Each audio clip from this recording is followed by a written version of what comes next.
Hello, welcome to channel. सबसे पहले हम आज के दिन का पीएनएल देखते हैं। तो आज के दिन मैंने 4 ट्रेड का प्लान किया यहाँ पे। तो 3 ट्रेड के अंदर मेरा यहाँ पे एसएल हिट हुआ और 1 ट्रेड के अंदर मेरा टारगेट आया, या मतलब कुछ प्रॉफिट मेरे को आज के दिन यहाँ पे अचीव हुआ।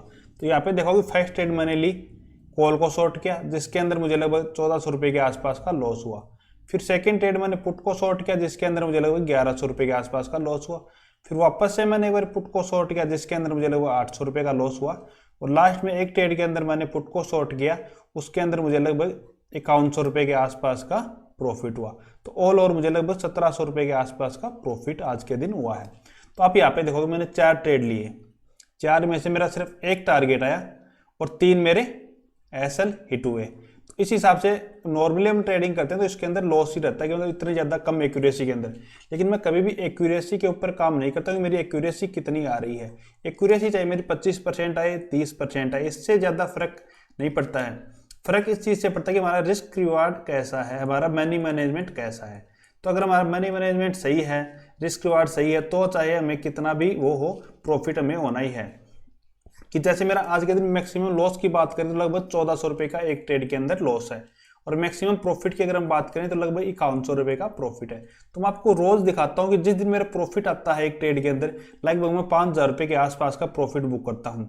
और लॉस अगर आता है मेरे एक ट्रेड के अंदर तो मेरा लॉस मैक्सिमम से मैक्सिमम एक ट्रेड के अंदर 1500 से 2000 रुपये के आसपास का रहता है। इससे ज़्यादा लॉस मेरा कभी भी एक ट्रेड के अंदर नहीं जाता है। तो मतलब लॉस और की बात करें तो 1500, रिवार्ड की अगर हम बात करें तो लगभग 5000 रुपये, तो 1:3.5 की मेरी ट्रेड का लगभग यहाँ पे बैठता है। इससे ज़्यादा भी होता है। तो एवरेज आपको मैं बता रहा हूँ, जैसे यहाँ पे देखोगे तो लगभग 800 रुपये का ही लॉस हुआ है, और इस हिसाब से देखोगे तो मेरा और भी ज़्यादा है। तो आप भी ट्रेडिंग के अंदर कभी भी ये ना देखें कोई मेरे को ऐसी स्ट्रेटेजी मिल जाए जिसकी एक्यूरेसी 80% हो, 90% एक्यूरेसी हो। आप 90-80% वाली एक्यूरेसी की बजाय आप ये देखें कि आप मनी मैनेजमेंट सही रखें। और आप जो आपके रूल्स हैं, जैसे आपने रूल्स बना लिए कि मेरे को 1:3 से ज़्यादा एंट्री लेनी नहीं, 1:3 की एंट्री मैं लूँगा, जो मेरी 1:3 की बनेगी वही मैं ट्रेड लूँगा। तो आप जैसे एसएल आपने लगा लिया 10 पॉइंट का, तो आपको 10 पॉइंट के ऊपर निकलना ही है। 10 पॉइंट को आपको 12 पॉइंट नहीं करना है, 12 को 15 नहीं करना। अगर आप एक बारी आपने ऐसा कर लिया कि मान लो आपका एसएल यहाँ पे था कि 110 के ऊपर मेरे को यहाँ पे एग्जिट होना, 100 के ऊपर आपकी एंट्री थी और 110 के ऊपर आपको एग्जिट होना है। लेकिन आपने क्या किया, 110 की बजाय आपने सोचा कि चलो 5 पॉइंट को इसको और बढ़ा लेता हूँ, मैं 115 का कर लेता हूँ। तो फिर क्या होगा, आपको ये आदत लग जाएगी। फिर आपको 115 से उसको आप 120 के ऊपर ले जाओगे, 120 से आप उसको फिर 130 के ऊपर कर दोगे, ऐसे आप उसको बढ़ाते रहोगे एसएल का। तो आप कभी भी ये ना करें। आप जो भी आपका एसएल हो उसके ऊपर निकलें। अगर आपको अच्छा लग रही है कि ट्रेड मेरे को वापस से आपके फेवर में आ रही है तो री एंट्री ले लें उसके अंदर। लेकिन कभी भी ये ना करें कि आपने एक ट्रेड को ले लिया और उसी ट्रेड को आपने रख लिया। ऐसे ही बाइंग के अंदर भी क्या होता है कि लोग क्या करते हैं, जैसे 100 वाले को बाई कर लिया, फिर उसका वेट करते हैं कि 100 वाले को मतलब 100 वाला 90 आ गया तो भी उसके एग्जिट नहीं करते। 10 पॉइंट का एसएल था तो भी सोचते हैं कि चलो चला जाएगा, 10 पॉइंट का तो अभी एसएल है। फिर वो 80 आ जाता है, 70 आ जाता है। फिर उससे इससे नहीं चल जाता ना कि 30 पॉइंट का जब एसएल निकल जाता है उसके बाद में क्या होता है कि मतलब आपने जो कैपिटल लगाई थी उसका 30% तो यहाँ पे चला गया है। तो उसके बाद में एग्जिट करने की हिम्मत ही नहीं रहती है कि आप ये सोचते हो कि क्या पता आ जाए, होप में रहते हो कि आएगा, ऊपर जाएगा, ऊपर जाएगा, ऊपर जाएगा, और वो लास्ट में एक्सपायरी के दिन वो 0 ही हो जाता है। तो ऐसा आपको बिल्कुल भी नहीं करना है कि आपका जो एसएल हो उसी के ऊपर निकले। छोटे छोटे लॉस लोगे तो वो रिकवर हो जाएगा, अगर आपके लॉस बड़े होंगे तो कभी भी रिकवर नहीं होंगे। तो आपको यही रखना है कि लॉस हमेशा छोटे रखो और रिवार्ड आपका हमेशा बड़ा हो। अगर आपके लॉस बड़े होंगे और प्रॉफिट आपका छोटा होगा तो कभी भी आप प्रॉफिट में नहीं आओगे, क्योंकि प्रॉफिट को आप बड़ा नहीं कर पाओगे। कि आपने ये मानो कि एक बार 100 वाले को आपने बाई कर लिया और आपने उसको कितने पे एग्जिट कर लो, 100 वाले को 150 पे कर लोगे, 200 पे कर लोगे, इससे ज़्यादा आप नहीं कर पाओगे। लेकिन 100 वाले को अगर आपने 0 कर लिया तो आपने 100 पॉइंट ही यहाँ पे दे दिए और 100 ही आपने लिया है, फिर 150 पॉइंट लिए, तो ये जो वार्ड से आपको होगा नहीं प्रॉफिट। क्योंकि ये 100 से डायरेक्ट तो 200 भी नहीं जाएगा, ये 100 से 150 जाएगा, फिर 150 से वापस से 140 आएगा, 130 आएगा। तो उस टाइम आप कहीं ना कहीं निकल जाओगे, तो आप 200 तक भी बैठ नहीं पाओगे इसके अंदर। अभी चलो हम देखते हैं कल के दिन हम कैसे काम निफ्टी के अंदर कर सकते हैं। तो कल के दिन हमारी निफ्टी की मंथली एक्सपायरी है। तो आज के दिन मैंने मेरे व्हाट्सएप चैनल के ऊपर एक ट्रेड दिया था। जब इस चैनल को किसी भी साइड ब्रेक करेगा तो हमें ट्रेड का प्लान करना है। ये चैनल था, वो आप देख सकते हो व्हाट्सएप चैनल पे जाके, अभी भी वहाँ पे मैंने जो फोटो डाली थी वो है। आप एक बार अगर ज्वाइन नहीं किया तो मैं डिस्क्रिप्शन में लिंक दे दूँगा, वहाँ से आप ज्वाइन कर सकते हो। तो यहाँ से डायरेक्ट हमें 100 पॉइंट का टारगेट अचीव हुआ, और हमारा टारगेट भी यही था कि 350 के आसपास तक हमें बुक कर लेना है, 24-350 के ऊपर।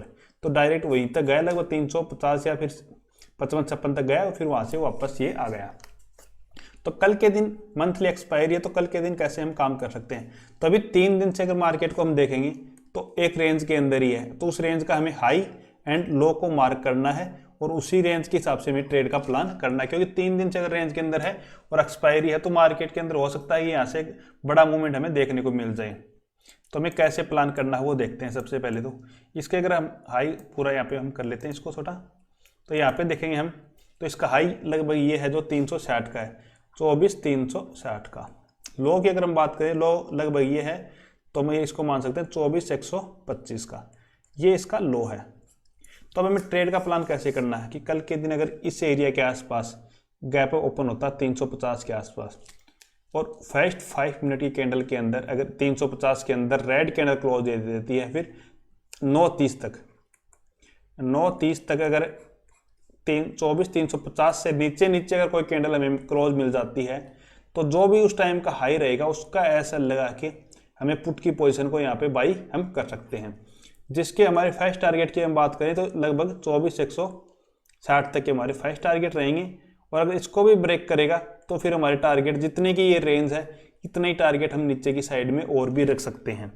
ये तो हमारी सबसे अच्छी ट्रेड रहेगी। अगर ये इस तरीके से अगर काम करता है तो हमारे लिए सबसे बेस्ट ट्रेड हमारी यही रहेगी। तो इस हिसाब से हम ट्रेड का प्लान कर सकते हैं। दूसरा, अगर ये यहीं पे ओपन हो गया, कुछ टाइम तक रेंज बनाता है, फिर उस ट्रेड का ऐसा लिट कर देता है, तो उसके बाद में हमें पुट की ट्राई बिल्कुल भी नहीं करनी है। अप साइड में कॉल में हमें रिवर्स पोजीशन हमें उस इसी टाइम पे बना लेनी है, जिसका एसएलएम लगभग 24,320 के आसपास का रखेंगे, मतलब 40 पॉइंट के आसपास का एसएलएम इसके अंदर रखेंगे।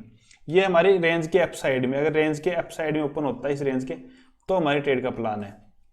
अगर गैप डाउन ओपन होता है यहाँ पे इसके आसपास, तो फिर हमें यहाँ पे वेट करना है कि 24,125 के आसपास कैसा बिहेवियर निफ्टी करता है।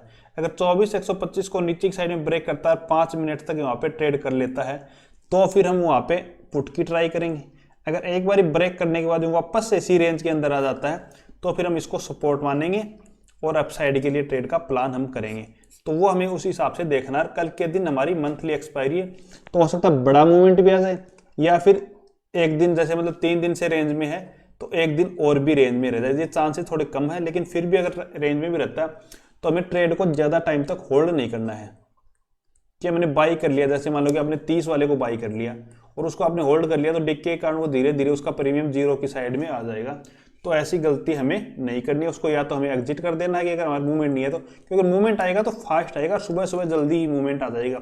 अगर मान लो कि 11-12 बज गए ना, उसके बाद में मूवमेंट आने के चांसेस बहुत कम रहेंगे कि बड़ा मूवमेंट हमें देखने को मिल जाए। तो हमें ज़्यादा टाइम तक ट्रेड को रखना भी नहीं है, और यह भी नहीं करना हमें कि मतलब 30 वाला प्रीमियम मिल रहा है और हमारे अकाउंट में मान लो कि 50,000 रुपये हैं, तो 50,000 की ही ट्रेड हमने बना लिया। ऐसा बिल्कुल भी नहीं करना। 10% क्वांटिटी की ट्रेड बनाई। अगर हम प्रीमियम 30 वाला ले रहे हैं तो ये नहीं कि 50,000 के पूरे के ही हमने ले लिए, क्योंकि वो अगर मान लो बाई चांस आपने 0 कर लिया तो आपका लॉस तो 100% कैपिटल का हो गया। तो ऐसी गलती नहीं करनी है आपको कि कम क्वांटिटी में ही इसको ट्रेड करना, कि अपनी कैपिटल का 10% से ही ट्रेड करें। बाइंग तो स्पेशली 10% से ही करनी चाहिए अपनी कैपिटल के, इससे ज़्यादा कैपिटल कभी भी एक ट्रेड के अंदर नहीं लगानी चाहिए। Okay, thank you.